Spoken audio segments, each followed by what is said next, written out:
So, the Labour freaks are back. It was a Labour Party conference, started a couple of days ago or something like that. I think they're on day 4 or whatever. I've only managed to get through day 1 complete to cut it down, and the full version of that will be on the website and so forth, as it usually is. But there's also some other things that went on, apart from the endless levels of cringe, which people like me enjoy.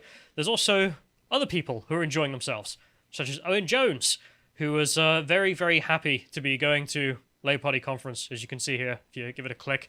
Look at that smile. Look at that happy man. What a friendly, shiny little boy we got there. Yeah, for people who don't know, Owen is very much a Corbynite, was very excited about the party just talking about Jews and what is a woman every day, all days, and instead he's now very sad because Keir Starmer and the Blairites have taken back over the entire party. Owen, you don't have to go. No. If it's making you that sad. But he's not the only one who's very upset, because if we go to the next link here, we can sing that they were forced. The Labour Party members were forced, I tell you, to sing God Save the King. They actually handed out little notes telling everyone what the one, bit of the national anthem everyone knows was, to remind them this is what everyone else knows, but you should know it for the song. I mean, this is 7 lines. It might be beyond the intellectual capacity of most Labour voters. It is very simple, you would have thought, as well. It's just like, here's the one bit that everyone who goes to football, national events, is British, has ever visited England, Basically, has ever heard of England. just talk generally about how your king's going to be there for a long time and how you love him and God loves him too. But it's in the title, God Save the King. First line, God Save Our Gracious King. I just couldn't get over how they had to hand that out on a bit of paper. It's weird, to say the least. But otherwise, suppose I enjoy the existence of them being forced to do this by Keir Starmer. Let's play the first clip.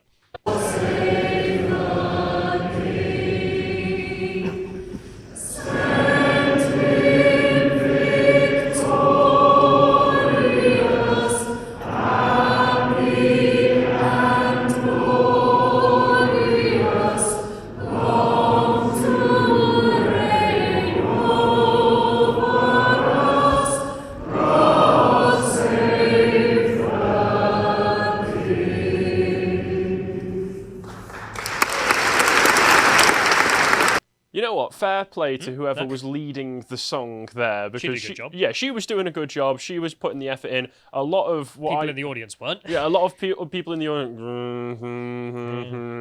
A lot of stiff body language as well. Oh, I don't know what to do with my hands. I'll put them behind my back. That looks prim and proper, doesn't it? What do patriots usually do? I don't know. But that's anywhere else in the country, any other time, that would be a completely non-event, not worth showing you, because it's just the national anthem, of course. That's not how Labour Party members took that. If you go back a link on this, John, we can see Hamza's response to this, and he was the one who posted that clip. If I didn't know otherwise, I think this was a BNP conference or EDL rally. Oh, these people are pathological, I swear. For foreigners who don't know, that's the white nationalist, or like the EDL, which I think even the Tommy Robinson would describe them as extremists because he left them for that reason. But, they sang God Save the King, so basically the BNP, I am sure, basically singing Sieg Heil. Next thing I'll know. No foreigners have ever appreciated our monarchy. No. Not once. There's no way that's why any of the foreigners at that conference are there, for any reason, but anyway. Because if you go to the next link here, you can see the reason for this divide, which is Keir Starmer and his guys trying to be like, what if we become normal and sing God Save the King? And his response from the members is like, well, that's nationalism. That's fascism. What are you doing? Jeremy Corbyn crying in the corner. No! Literally, he turned up, he gave an interview to the BBC where he described it as very odd. It is very odd to sing the national anthem, says the former leader of the Labour Party. This is the divide. So it's Keir Starmer not really caring, obviously. Well, he's obviously just doing it for political points, isn't he? It's to rub the old Corbynites' faces in it, and also to... I hope that's the actual reason. And to try and give off some semblance of not being total cringe 24/7. But it's not just weird Labourites who you might think were the ones describing this as basically fascism. If we go to the next link here, we have a former British ambassador, verified checkmark, who came out and decided to say the Labour Party is no longer an alternative to fascism, it is now a key part of it. Because they put up a flag and sung the anthem. I mean...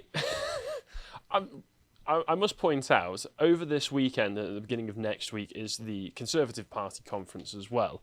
And I'll be very interested to see the contrast, because I want to know will the Conservatives even feel like putting up a gigantic Union flag? I hope they do, They better do. but I don't trust them to. If you scroll down on this, John, you can see what I'm talking about. This is the one British flag I've seen throughout the entire conference. It's just the background image here. They quickly got rid of that when it started and replaced it with just a solid red because, you know, the red flag is far more important. But they kept it for a day. Yeah, they kept it for a day. I think it would be brilliant, though, if the Tories just didn't, so we can confirm in the eyes of leftists, Labour more fascist than Tories. But yeah, that's their concept. Oh, they've got flags. That's fascism. That's as high IQ as we're getting to. They literally showed the image of the street earlier this year in London with loads of UK flags, like the Union flags just flying down it, and they were like, this is basically Nazi Germany. And then they put up their pride flags, and that wasn't. No, even though this is pretty typical tactics for them. But we have here another reminder as well, which the establishment are just awful. I mean, that guy was a former British ambassador. I mean, at every level, yeah, these people still exist and have to be weeded out. But we also have another individual here. Palestine flag. The guy with a Palestine flag doesn't have a problem with that. If you showed this to someone in 2010, they'd assume it was a far-right rally. Incredibly grim times. Like, yeah, Palestine flags every day of the week. A single British flag at a British party event, and fascism, guys. If you go to the next link here, someone obviously making the point. Here you have Labour Party conference, I think it was about 10 years ago, which, unironically, for people listening, is hundreds of people with hundreds of Palestinian flags waving their Palestinian flags. But if you dare wave a single British flag, you're a flag shagger. You need to be put down. Well, their nationalism, not ours. That's what's allowed. Every single time. If you go to the next one, this went on and on and on. You have this individual here saying, if you were in a time machine and travel back to the 70s with this image and showed it to people, they'd assume it was the National Front Conference. No, they wouldn't. I've seen the footage of, Tony Benn standing behind British flags. It's not uncommon back in the day, apparently. Certainly is uncommon now. The National Front also wouldn't have the budget for this, let's be honest, as well. No, they just have to pick the one out of the basement. But if you go to the next link here, there's some other tomfoolery that was going on. I did notice that Lesbian Labour turned up and were not allowed into the conference. Are you serious? For being lesbians. So they had to hold their thing outside the conference, as you can see. So lesbians are not allowed for not wanting cock. Yeah, they are bigots, after all. If you're a lesbian who wants cock, you're allowed in. If you don't want cock, you're not allowed in. It's a weird standard for your party. I mean, it makes me question the meaning of lesbian at that point, but, okay, all right. So some Labour MPs came out in support? No, they came out to shout at the lesbians that they were in the wrong. We have Olivia here, who came out and insisted that the Labour movement is bi, gay, queer, and straight, I think. So you can see there with her friend. Yeah, whatever. And Lurch we've got here. Decided to screech at the lesbians who don't want cock that they're not real lesbians, unlike the lesbians who want cock, which, yeah, I can't solve that riddle either for you. But then they went back in to join the Presidium, because one is in the whip hand and one is not. And that's before we even get to the conference itself. That's all the weirdness there. I suppose we'll enjoy some of the weirdness from conference. Firstly, just have to mention, a very weird tradition.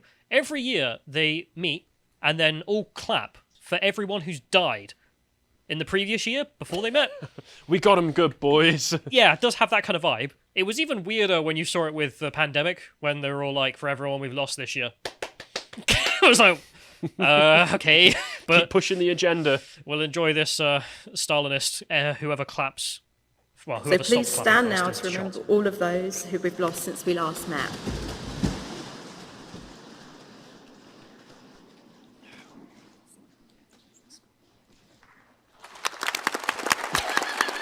Give me jazz hands. It's not sign language for clapping, though. No, I don't think it is. I don't think that's sign language at all. It's like, ooh. Wow, this just goes on for a while, doesn't it? Yeah. Are you going to stop clapping first? Because I'm not. Well, I wouldn't clap in the first place. If I remember correctly now. All my friends are dead. Now, correct me if I'm wrong. A moment of silence is normally much more appropriate. Yeah, they did that for Her Majesty, but for all of their comrades. Oh, they didn't give a round of applause? One monarchist down, guys! No, but for their own friends and comrades, as they will call themselves, they give it a big old clapperoonie because, thank he's dead. If it's in classic socialist tradition, some of those in the audience might be behind the deaths, so... Yeah, there's... Good work, guys. Also, another very funny moment is when their own general secretary came out to tell them all to stop being anti-Semites, please, which he did last year as well. Yep. Presumably it hasn't stopped. It'd have to be a consistent thing. So I suppose we'll enjoy this. I have apologised on behalf of this party for the unacceptable behaviour set out in Martin Ford's report and why we will act on the report without fear or favour. Let the anti-Semites cross this. And why we must never, never forget the contents of the EHRC's investigation into us for anti-Semitism. That showed we'd not just fallen short of our values, we'd fallen short of the law a Labour government created. Chick is hilarious. I think to really start combating anti-Semitism, because you know that like the Democratic Socialists of America banned clapping because it's triggering to some people, so they did jazz hands instead. I think instead of clapping, they should all just rub their hands together. For God's sake, Harry. I think, you know, some of them were probably doing that already. This is why they're under report and why the General Secretary keeps having to plead with them. Please stop for 5 minutes. It's just making please. us look bad. Like, we love, Jews. it's ridiculous. But we'll also play, there was a feminist who came out from a union who decided to explain why she is useless, which was a weird one. She whines that women are paid less than men on average. And the reason for this is that their work is valued less, she says. Like, the jobs they're picking. I was like, right, yeah, that mystery's solved. Let's play this cognitive dissonance. Moving Women's Conference motion, women and the economy. Conference, it is 2022 and women are still not getting what they deserve. The austerity cuts of the last decade disproportionately fell on women. And with a new cost of living crisis on the horizon, the increase in bills and the stagnation of wages, we can guarantee ourselves one thing. It will be women that once again bear the brunt. We should not have to fight for equal pay. Women deserve to be paid fairly. It's as simple as that. But workers are still systematically discriminated against by the value society places on roles mostly performed by women and in pay and grading structures. That is some big brain thinking. Okay, so women are systematically oppressed by the roles they pick because they pay less. she's gonna be shocked about productivity differences between men and women doing the same jobs. She's gonna be horrified by that. But I love how she's identified the reason though. She's like, men and women on average earn different amounts, and the reason is because women don't pick the same kind of roles that men do. That's a major one. And then her solution to that is that women should just be paid the same anyway, even though they're picking different roles. I don't see this creating any kind of backlash. It's just amazing. It never stops to make me laugh, just how they will literally tell you why they are wrong, and then go on to say that this is why we need to do what I say. And it's like, right, okay, fantastic. Although it won't matter anyway, because even within their own movements, apparently they are still incredibly sexist, racist homophobes. I know it's a literal meme to say that now. Well, this is like almost a ritual of the conference at this point. Like last year, there was the black guy who ran up on stage and was like, "We have had black women, we have had white women, we have had white men, but there have been no black men come up. We exist! I tell you that we exist!"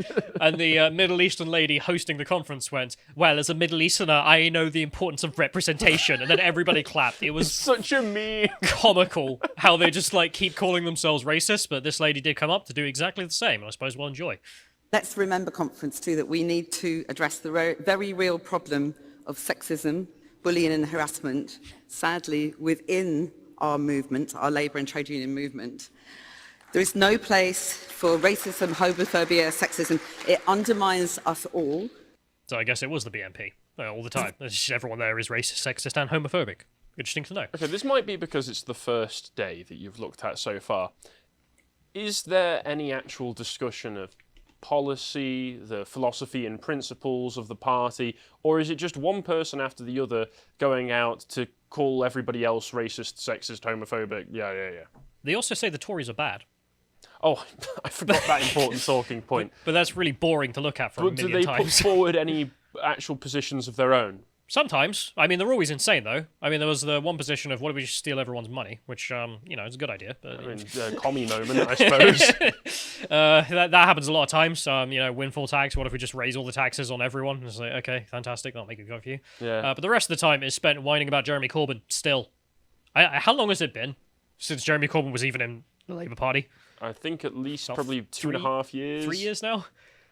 Well, almost 3 years, because he was standing for them. Well, he was the head of the party in the November 2019 elections. And we're in 2022 now. Yeah, September, almost October. Yes. So, yeah, almost 3 years. About 3 years. But this was the first actual speech from a member instead of something that was organised. And he just came up to whine about Jeremy Corbyn. I love here as well. He's got a Palestinian flag lanyard, because of course, it's part of the uniform. But the best part is he has a T-shirt on with the Somali flag on, with the words Islington below it. Which, if I didn't know any better, would be some kind of far-right meme, but, A little bit telling. Well, if it was the far-right wearing it, it's because they're against it. If it's this guy, it's because he's for it. Yeah, I'm so proud that I've turned Islington into Somalia. It's a weird kind of brag, but it's a brag. And John's saying, look at me, I'm Somalia now. And that's Jeremy Corbyn's own constituency there, who are coming up to whine about how he's not in the party. If you go to the next one here, though, I did notice we also had another The American People Are Tired of Women moment. Which, Excellent. And this is just a joke, but let's enjoy. Violence against women and girls. Can I see all those in favour? Thank you. And any against? That's another unanimous vote. Thank you, delegates. I mean, they're winning me over. Round of applause. Okay, right, that's the Labour Party. Very Islamic, good to know. But this isn't the load of funniness that came out of it. Of course, that's only just day one I've gone through there with the clips, and we'll be putting the full thing up, as I said, on the YouTube channel, on the website. But there is some other weirdness that went on, which is an MP here decided to, in a fringe meeting, claim that the black treasurer for the Tories is superficially black. Let's play the clip. No, I'm sorry if I was not making myself understood clearly. He's superficially he's a black man, but again, he's got more in common. If you look at it's that Joe Cox thing, more in common. If you look at the character, he went to Eton, I think he went to very expensive prep school, all the way through the top schools in the country. If you hear him on the Today programme, you wouldn't know he's black. Okay, so he thinks like the white man. He's superficially black. He went to Eton and whatnot, so when you hear him on the radio, you wouldn't know he's black. So if he doesn't speak in a hilariously exaggerated ghetto accent, is he really black? That is, unironically, a Labour MP's opinion, and another Joe Biden, well, if you don't vote for me, you ain't black, bro, moment. I do have to point out, I don't think you've got it further on, she has later come out on Twitter and apologised for it, but it's yet another half-hearted apology. But she doesn't say what she apologised for. Exactly. Yeah, you're right. Because that's the weirdness like, of I'm it all. sorry about my comments. I'm sorry about the offence, but it's true. If you ain't vote for us, you ain't black. Like, if you don't speak in ghetto, you ain't black. That is it was the equivalent of an I'm sorry you felt that way. Yeah, but it's the critical race theorist theory, of course, getting over here and influencing our politics directly with Rupa Huck here, who isn't even new to this, as this councillor makes the point. This is a real Guardian headline from back in the day. In a diverse commons, why are the hands of our levers of power hideously white? Good to know what they think of us. Fantastic. There is one action that came out of this, though. Under Jeremy Corbyn, nothing would have happened, but she was actually fired from the party immediately for this. All right. She had the whip taken away from her, so there we are. You're kicked out of the party for all of 3 weeks until they'll let you back. The funniest moment, though, is David Lammy. People who don't know, David Lammy has a long history of just speaking about racism and nothing else, even when there is no racism. And he was interviewed about this, as it's now his responsibility. I think he's in charge of justice or something for the Labour Party. And they asked him, well, what do you think about all of this? His response is, I don't want to talk about racism. Just repeats it. I didn't clip this, unfortunately, but if we just play this from the start, because it is totally worth it, just to hear David Lammy tell you. Extraordinary things to say about a fellow politician, even though you're on different sides. I do think that the vast majority of the public are hugely concerned at this trickle-down economics, the run on the pound that we've seen. David Lammy, these are racist comments by your colleague. As a consequence of that. So let us focus on the mainstream. Let us focus on jobs. Let us focus on climate. Let us focus on growth and prosperity. We have been talking at about this that, though, time. for the whole conference. I'm sorry, I make no apologies. This is not the moment to discuss. You don't want to apologise for racist comments made by your colleague. This is the moment to focus on Keir Starmer and what he's just delivered for the country. I mean, you tried, mate. This isn't the moment to focus on racism. Bro, do you even remember who you are? If we go to the next link here. David Lammy is a man who once called smoke racist because it might have been white or black when it come out of the chimney in regards to the new pope. Do you remember this? No, I don't remember this. Sorry, have we got the tweets up where he said that? Yeah, so it's the BBC who say, will the smoke be white or black, in reference to the new pope that was being elected at the time, and David Lammy decided to retweet that, saying it was needlessly incendiary. So it wasn't even a joke? No, this tweet about race is crass and unnecessary, he writes. Like, what? What? What's it got to do with anything? Do we really need silly innuendo about the race of the next pope? Yeah. Yeah, if it's fun. Well, no, because it's literally just black if they haven't picked the pope, white if they pick the pope. Like, that's how it works. But David Lammy is so obsessed with race, he saw race in smoke. But when his own members decide to say that someone isn't really black, bro, doesn't want to talk about it. This isn't the only thing I will mention in regards to this, because there's some other funniness surrounding the Labour Party conference. One more thing, just being that Rosie Duffield turned up, the TERF, of course, and decided to hold a secret meeting in which, what did she say? She said that Eddie Izzard shouldn't be allowed on an all-women shortlist because he's a man. Which you would have thought would make sense. I mean, that's perfectly reasonable to me. Yeah, except it's not perfectly reasonable in Labour land. Remember that a black man is not black, whereas this man is a woman. Trust me, bro. I mean, this is the things you've got to believe. The confusing thing for me about Eddie Izzard is, I thought, didn't he already do the whole like drag comedy thing for decades? Has he actually come out as being defo trans, or is he still going around dressed as a woman? Depends if you're booking him. Because if you're booking him for a gig, then he's a man. But if you're booking him to be on a shortlist, he's a woman. It's a very weird circumstance. So, I mean, just hats off to Eddie Izzard, frankly. I mean, just don't hate the player, hate the game. Yeah, I suppose so. However, the Labour police would not allow this sort of thing. This is why it had to be a secret meeting in which the secret speech was given, because we have Sussex police, who decided to come out and tell us all that this nonce here is definitely a woman. Let's click on the first tweet here. You have the team of graph thanking them for not misgendering this rapist. Woman convicted of historic offences against children in Sussex. Look at that woman's jawline. It's fantastic, isn't it? If you go to the next image on there, we can see someone obviously pointing out, hang on a tick, that's a man. And Sussex police responded, "Hi, Sussex police do not tolerate any hateful comments towards their gender identity regardless of crimes committed. This is irrelevant to the crime that has been committed and investigated. Sussex police." I mean, to be fair, I have seen a few northern women who resembled that man. I've seen a few southern women who resemble that man, but that doesn't matter. Yeah, but yeah, it's a bloke. I can't get over the hostile attitude the police will bring to the public. Just, this doesn't matter. Like, we will not tolerate any hateful comments. Nothing hateful. Do you remember the most recent Ricky Gervais special? But what if he rapes me? What if she rapes you, you bigot? Sussex police. Literally this. The actual police force will come out and scream at you like Ricky Gervais. I can't get over it. The response was just loads of people harassing Sussex police for the next 24 hours. Good. Just being like, him, he did it. He's penis. Which led to this, which is Sussex police have issued an apology. However, they don't actually say, as with the other apology, that the person is a man. Instead, they say in here that we reported on the conviction of a sexual predator for historic sex crimes in Suffolk. The court sentenced Sally Ann Dixon as a woman to 20 years in prison for offences committed against 7 children, now adults. So, what do you mean, as a woman? Nonce. As a woman, does that mean you're sending him to a women's prison? They would neither confirm or deny when asked about all of this. Oh, fantastic. So presumably the nonce will go to a female prison and start raping inmates, because... Great, we can look forward to more random pregnancies popping up in women's prisons. Who knows why? So they haven't actually apologised either or taken it back. So this means nothing. Again, just the police force will continue to threaten the public. His penis! Like you say with Ricky Gervais. No, her penis. Sorry, her penis. No. God. I'm going to You prison. even mispronounced it then. Your body is physically rejecting it. I'm so sick of Your it. body is rejecting the pronouns. This is levels of bigotry we can be proud of, ladies and gentlemen. We'll get to the next link here. The Conservatives, I saw Suella Braverman just being like, thank you, Sussex Police, for the swift apology. It's like, no, they still referred to it as a woman.